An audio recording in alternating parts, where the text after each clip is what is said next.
Well, students, look at the example of how to write a paragraph or how to start a paragraph. Suppose your topic is donate money to charity.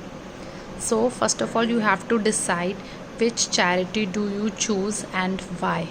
Means you will need to think carefully about that prompt and make sure you are directly addressing it rather than going off topic. कि जो आपका prompt है आप उसी पे टिके रहेंगे, still रहेंगे, बजाय कि ऑफ द टॉपिक जाने के. Then what are the main ideas और issues that I need to address, कि क्या मेन आइडियाज़ और इश्यूज़ होंगे जिसके बारे में आप इसमें बताना चाहेंगे.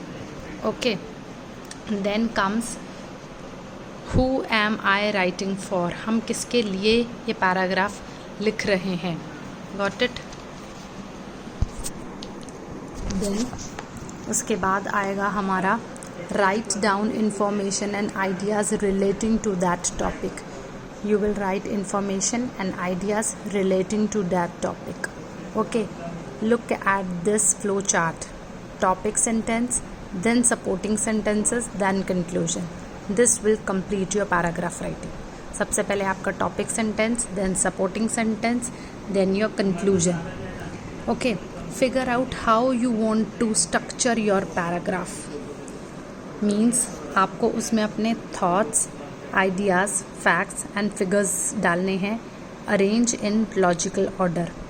Thoughts, ideas, facts and figures. Then arrange in logical order. अपने thoughts, ideas, facts और figure को आप logical order में arrange करेंगे. Then stick to short. Means to the point sentences होने चाहिए और paragraph short होना चाहिए. Then writing style. First person. Example, I believe that. You should not switch to a passive voice. It is believed that.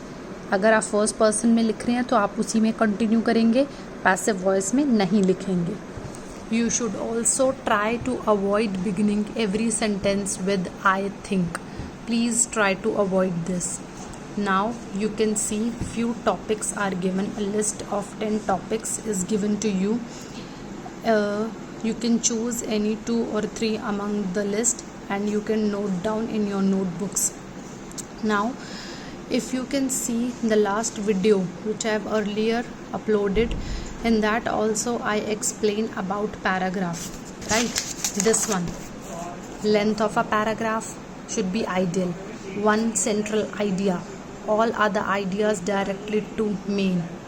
Details, reason देने होते हैं, why, examples के साथ.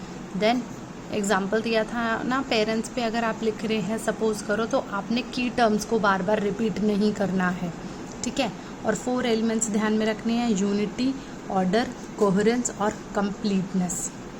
ठीक है. यूनिटी में आपका main topic sentence, main idea with the supporting sentence. Order के अंदर आपका way you organise your supporting sentence जिसमें helps the reader grasp your meaning and avoid confusion. Then coherence, quality that makes your writing style understandable. Then completeness में well developed. You can start your paragraph like this.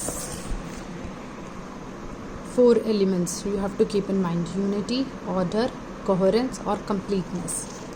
Okay. Topic sentence, supporting sentence, conclusion. सबसे पहले आपने decide करना है कि आपका main prompt क्या है. ठीक है. डायरेक्टली उसी को एड्रेस करना है, ऑफ द टॉपिक नहीं जाना.